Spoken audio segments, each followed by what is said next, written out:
I'd blindly go with Tata because of the inherent trust that Tata always comes with. Now, I don't know how many people can we walk up to and ask what is the first word that comes to your mind when you say Tata.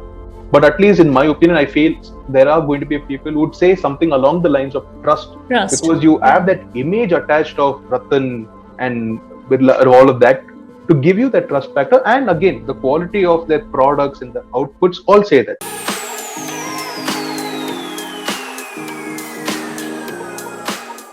Hello and welcome to the ninth episode of Decoding Branding with Divya Shah. In this episode, we dive deeper into understanding how can you as a business differentiate yourself from the crowd on various differentiating factors apart from product benefits and product features. I have discussed on this topic with my fellow brand strategist, George Varghese. So, what are we waiting for? Let's get started. Hi, George. Welcome to my podcast, Decoding Branding with Divya Shah. How are you doing? Good. Doing good, man. How you been? I'm doing great.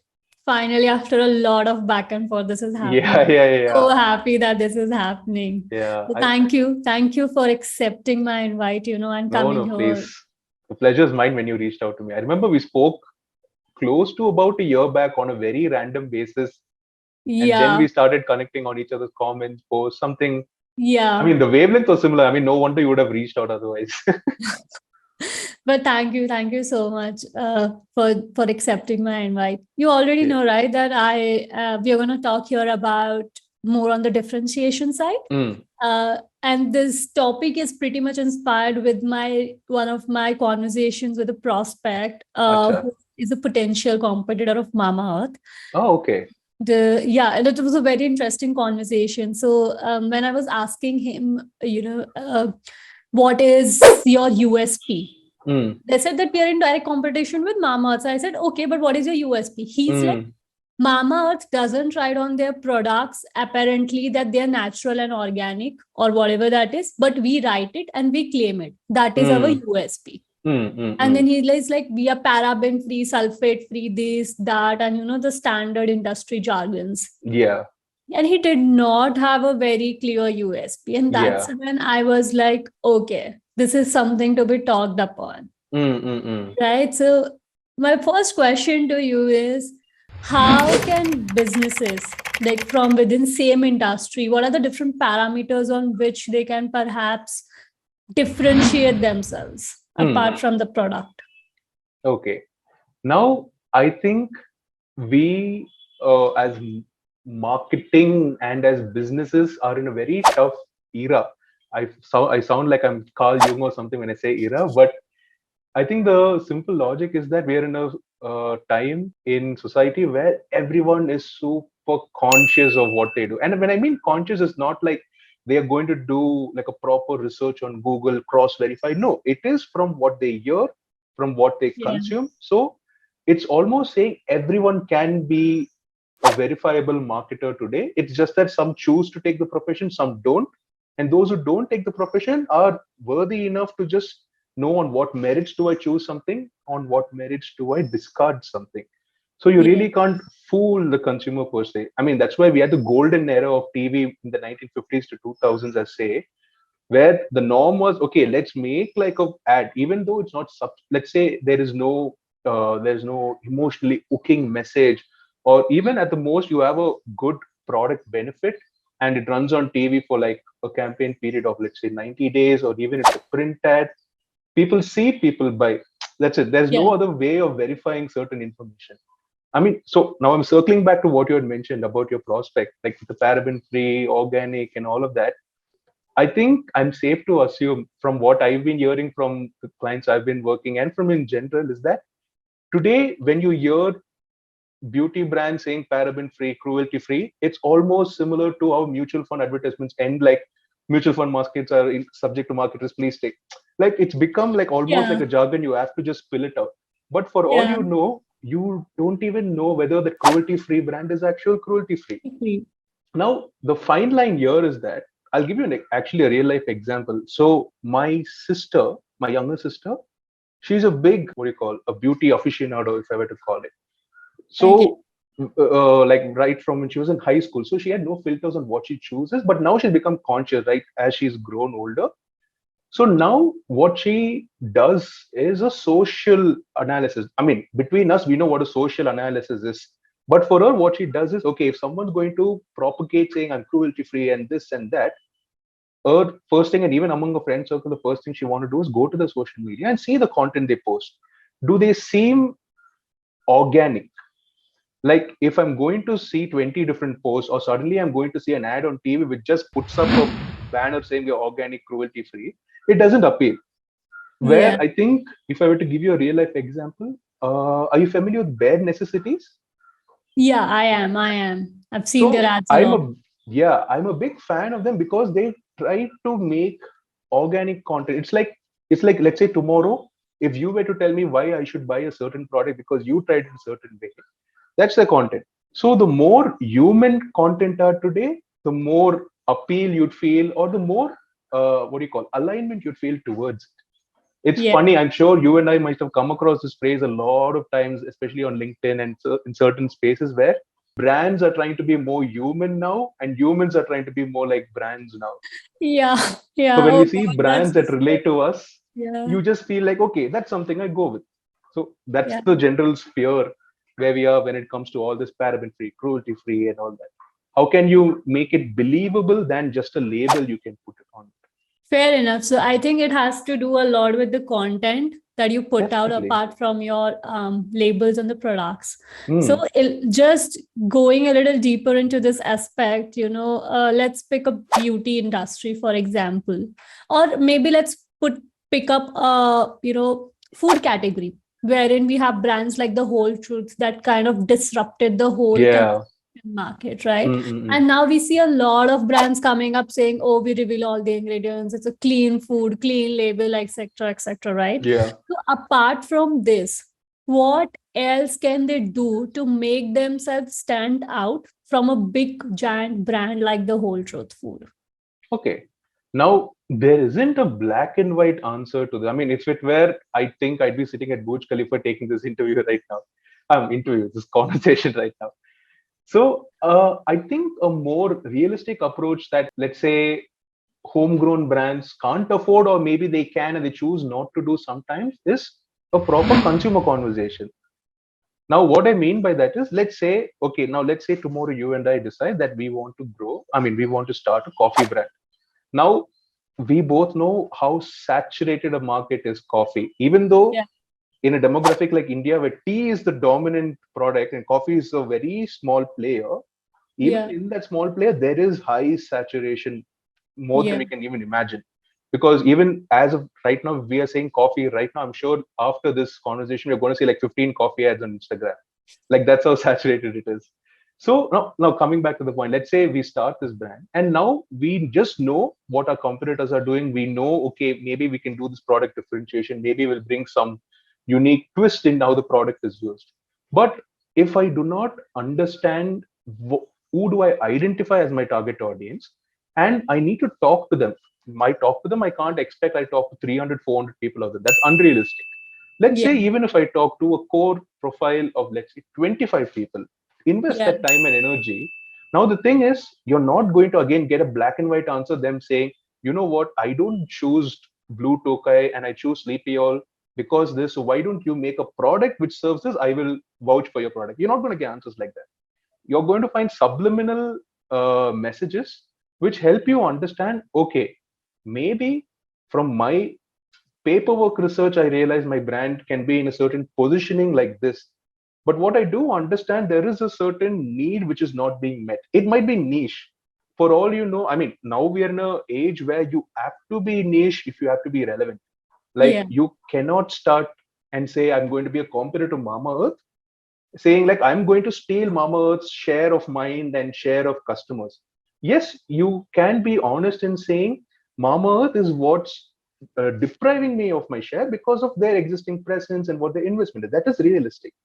But you'd have to be honest enough to trust and say, okay, I do not want to poach their customers or even say that we are one above or a cut up apart from Mama Earth in what they offer. Let's identify a certain consumer need that is not being met, or can I identify something which even people don't know that they need? I can give you two examples which you might be wondering, like, how did they even occur? Like, Henry Ford, the founder of Ford cars, one of my favorite quotes of all time when it comes to innovation of Henry Ford is that, if you ask, I mean, this is back before the car was invented, the first Ford car. If you ask a person, how do you want to move faster? They would only say faster horses. He would not say, I want a car. So according to Ford, it was like, you cannot expect a direct answer and then put it back into implementation. You understand what the need is, and then you realize, okay, I need to put in a car.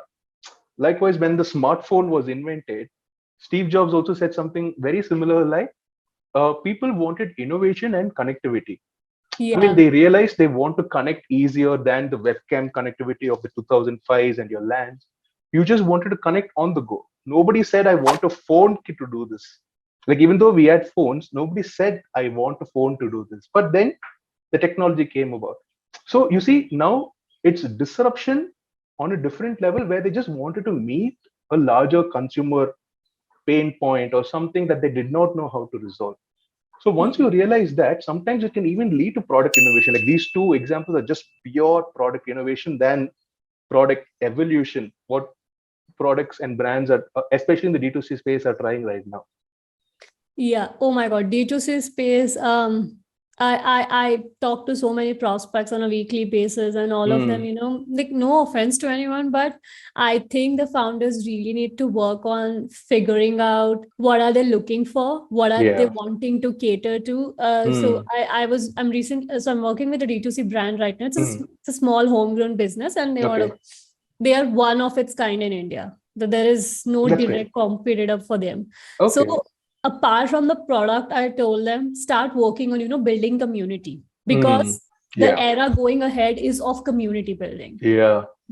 and pick up your phone and talk to 3 to 4 customers every day since you are in Yeah. your initial phases. So I gave him a lot of, post funnel techniques, post purchase funnel techniques, so that he can work on it and make sure that, he's somehow managing to differentiate himself from big brands like, Mm, I would say his indirect competitors to be Fun School and okay. Monopoly, and so you get the category, right? And he's actually starting to do it now. And from having zero retention to now having a retention of 10% in just That's span great. of 2 months of execution, I feel that's a decent percent of retention just in Yeah. a span of 2 months, Mm, mm, with the help of just community building and a good mm. customer service, etc. So their Yeah. packaging is very simple. Their message, Mm, again, I've kept it like, super simple. So he was mm, confused. mm, Adults chahiye ya fir kids chahiye? Who do we mm, target? And I was like, mm, let's go with adults. Why? mm. Because adults market is untapped, Yeah. right? And when the market is untapped, you just have a lot of opportunities to play around. So I just went on to telling him this thing, and it's been so far, touchwood, working out really good. So Great. I'm just adding on to your point here and probably telling that, we could, apart from stating of the product benefits, you could Mm. perhaps also work on, customer service, like Yeah. having a very good customer service. So, True, like, true, true. if I have to ask you to choose between Amazon and Flipkart, which Mm. one are you likely to choose? I definitely go for Amazon for the That's customer service I win. Yeah. Yeah, exactly right. So they both are marketplaces, giant marketplaces Mm. offering great discounts, but it's the customer service at the end of it that is making you choose Amazon, Yeah. right? That's And true. so I feel there are these parameters like customer service, how you speak to your customers on Yeah. social media through various touch points, and Mm. all of those things matters a lot. Definitely. So coming, while we're talking about brands, I'm just gonna move on to the next question and perhaps ask you like to share example of some 2 3 brands Mm. from the same industry who have Mm. managed to clearly communicate their USP and Mm. differentiate themselves from the crowd. Mm-hmm. Very interesting. So, when it comes to, like, the same category competitors with, let's say, similar USP, for me, one which stands out very starkly is BlissClub. So, BlissClub, again, activewear athleisure for women. Now think of every other activewear brand that is out there in India. There is like Jockey with the international appeal, Nike. You're talking global big players who are the equivalent of your McDonald's and KFC. There, you cannot question the authority or the quality just because they are who they are for how long they've been. Now, think of BlissClub, who just came out of nowhere and they've established themselves simply. Now, again, I'm a man, so I don't know the USP which has gone behind it. But again, if I were to give you the marketing lens behind it, they've sold more on the emotion and the community aspect of movement for women. Now, again, fitness for women is a large unorganized space which is getting organized in smaller areas, let's say by demographics. Maybe in Bangalore, there are certain small circles. There is like a Pilates circle, Mumbai and Delhi. So it's all unorganized.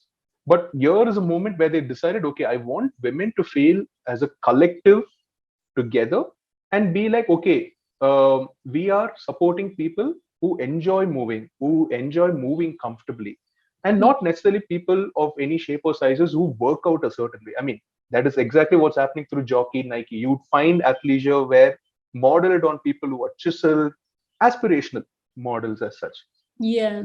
like Bliss Club and even Taylor and Circus when it comes to showing real life people moving. Taylor and Circus is actually one of my favorite innerwear brands, where primarily for how they showcase the models as just everyday human beings who can just wear underwears and live their lives as easily and freely as possible.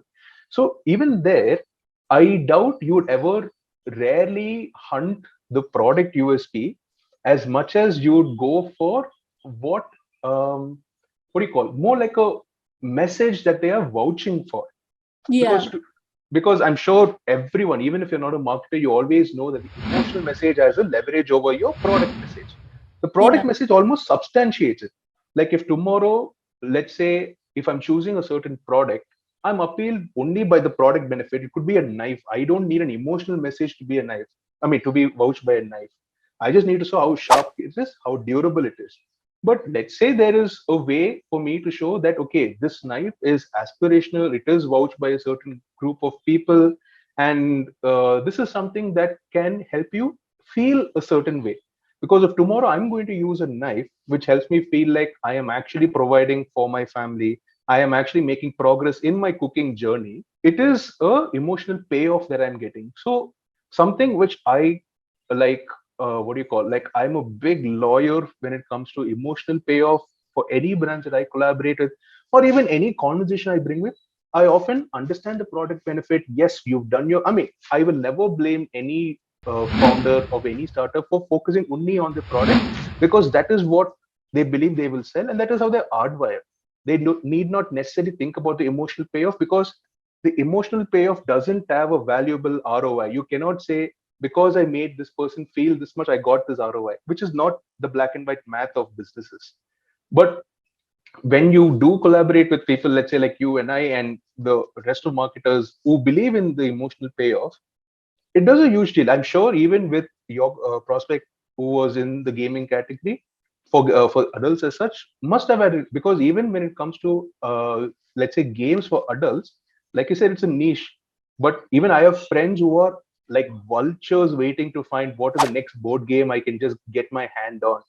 And when they find someone who says, okay, we are for a community of people who don't like to nerd out, it talks to them.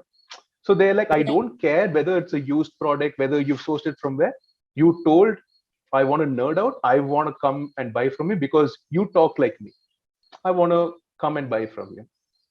Yeah, fair enough. So if I have to summarize this bit of our conversation, Mm. it pretty much boils down to having that emotional connect. It Yeah.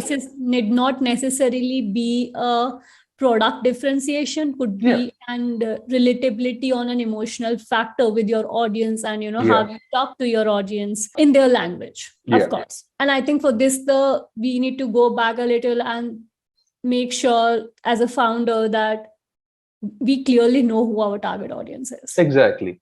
So the prospect that I was talking about, the mama competitor, he said, I want to cater to mass market. Ah.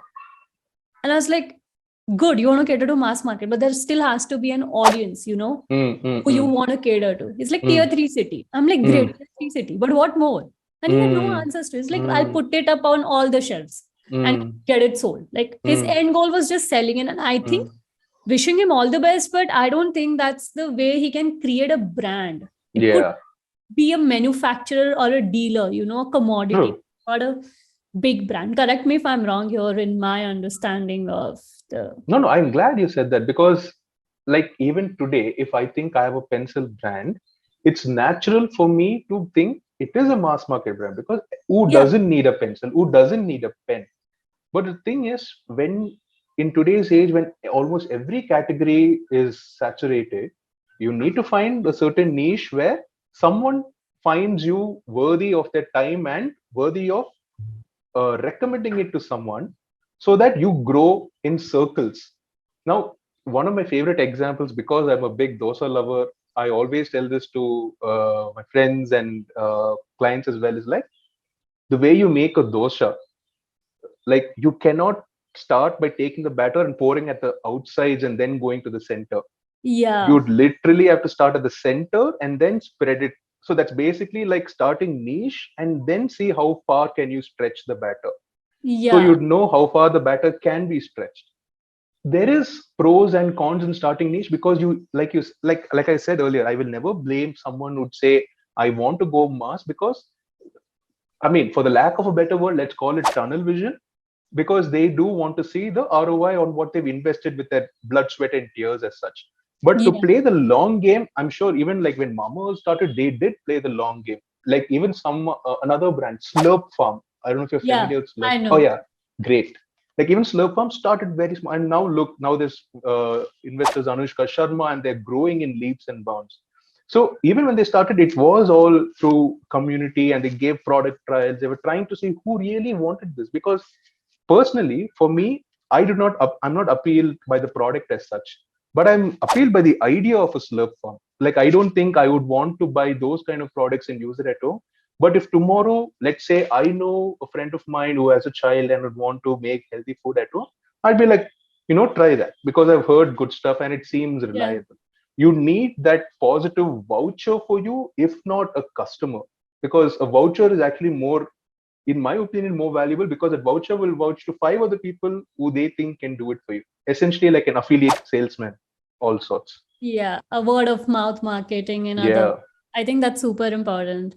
So now, if I'm going to ask you this question, which is more like you need to choose between two brands on the premise of, I mean, you will tell me the premise. Okay. You have two options, like consider everything to be hypothetically similar and parallel universe, like in terms of the products that they offer. Okay. So Reliance and Tata's, the two big giants of India who are now like diversifying in every market. If you had to, you can choose one of the two brands to buy all your needs, from clothing, food, accessories to cars to whatever it is, Who are you going to buy? And tell me the 3 parameters why you will choose them. I'd blindly go with Tata, because of the inherent trust that Tata always comes with. Now, I don't know how many people can we walk up to and ask what is the first word that comes to your mind when you say Tata. But at least in my opinion, I feel there are going to be people who would say something along the lines of trust. Because you have that image attached of Ratan and Birla and all of that to give you that trust factor. And again, the quality of their products and the outputs all say that. I mean, no offense to Reliance, it's just that different people have different needs when it comes to aligning to things. Like I have a group of friends who would only buy Reliance stuff. They'd buy from Geo Mart. They'd only buy Geo Sims if they ever lose a Sim, because it appeals the idea. I mean, tomorrow anyone would come and tell you, dude, I only bought a Geo Sim because it's valuable and not because of the larger picture of Reliance. They don't see the truth for themselves, maybe. Because at the end of the day, we do not buy things just because there is nothing more to choose from. Subliminally, there is always a backing. When you think about it, you would have a reason why you bought it. As much, I mean, why do you think brands invest so much in PR, in millions and millions, just so that you have an impression about them? Because end of the day, there is a reason why you choose a Pepsodent over a Colgate. For all you know, it's the same toothpaste in both those tubes. You get it. But end of the day, you are choosing it because one of it appeals to a certain sense of you and the other appeals to a certain sense of someone. Like for me, it is, I cannot even imagine picking up a close up toothpaste. I can already tell you. I mean, like let's say if I were to go on a trip somewhere and I had no option, I would still not pick up a close up. It's not because, oh, it's because the product is so I mean the toothpaste is so translucent, it all cubes and all. For me it almost seems like a, it's like taking two improper Tetris blocks and you're trying to fit it together. So there are things where we have a subliminal, it's the reptilian brain, they call it. The reptilian brain is the one inside you. It's like when we watch Men in Black, you'd have seen the alien inside who's controlling the human. We do have that controlling our decisions. It's just that we don't want to admit that is the reason why we choose a certain thing. And that is why we go. I mean, there is a divide, people who choose and don't, but a larger mass pretends that I chose this because it's good, it serves a purpose. Acha, that's it. I'm a very logically product driven and logically right choices is what all I make. Interesting. I really loved the whole you mentioning, you'll never pick close up and trying, it's like joining two different parts of Tetris. Can you just elaborate, probably in just a minute, a little more about it? Like, I am quite curious to understand more about why you will not pick Uh, close I up. think I can never work with close up after this again, if at all. So now, okay, now if we were to nerd out on this for a minute, I think because we have the luxury of nerding out, considering this is the field where we are in. Now, all message of close up has always been of very youthful people moving about and strutting and getting into a dance escapade, and the breath is what allures and all of it. Now, maybe that is not the message I want to be told to. Whereas, let's say when it comes to a Colgate and a Pepsodent, it's very straightforward. You need healthy teeth and you need to be secure. And the concept of even a breath attracting another person is something I do not want. Because as much as you know your toothpaste do the magic for you, you never want to know that the breath is the reason why someone, because you don't want to think like, Correct. okay, maybe that person spoke extra nicely to me, or the waiter gave me that extra attention because my breath was nice. Maybe it is, but you don't want that association. I mean, I'm talking, maybe I don't want that association. No, I totally get it. That just makes a lot of sense to me. And probably this is what I mean. I never actually dug down deeper to understand Mm. why I never liked close up. Like Mm. my mom brought close up once, and I was like, listen, I'm not going to use this. I'll use Ah. Patanjali ka toothpaste. I am okay with Ah. that. I am not okay with close up. Now I see why you want to know more about this. So I always had this affinity towards close up, and now it just does make a lot of We've grown sense. out of it, maybe. Yeah, I've never used close up in my life. Ah, okay. I Never. too used close up when I was a child. I was very allured by the fact that a lot of people are happy when they use a close up. It's fine. So I think even if we take a moment to look at how their communication is differentiated and how they're attracting different people. Now, see, I've evolved from a close up user to Colgate.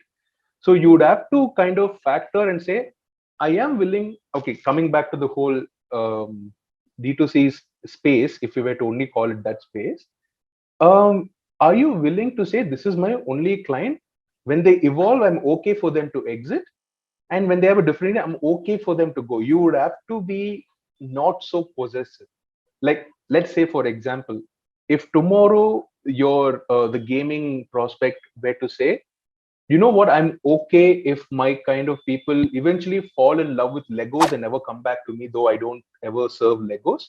It's fine. Maybe that's the stage of evolution.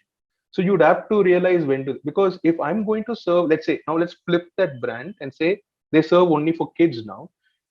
Now, though I have bought all my toys from Fun School personally as a child, now today, if let's say I do want certain toys at home just for aesthetic value, I do not go to Fun School.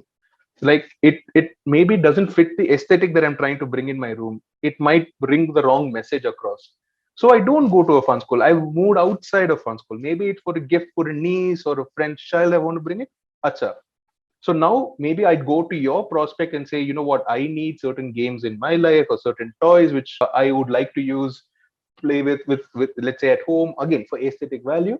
I definitely go for that. So where are you willing to draw the line or draw the boundaries of what your target audience is very important. Fair enough. I think brands or businesses in general have to, as early as on, they should accept that their audience is likely to outgrow their brands. Yeah, And very that's true. totally okay.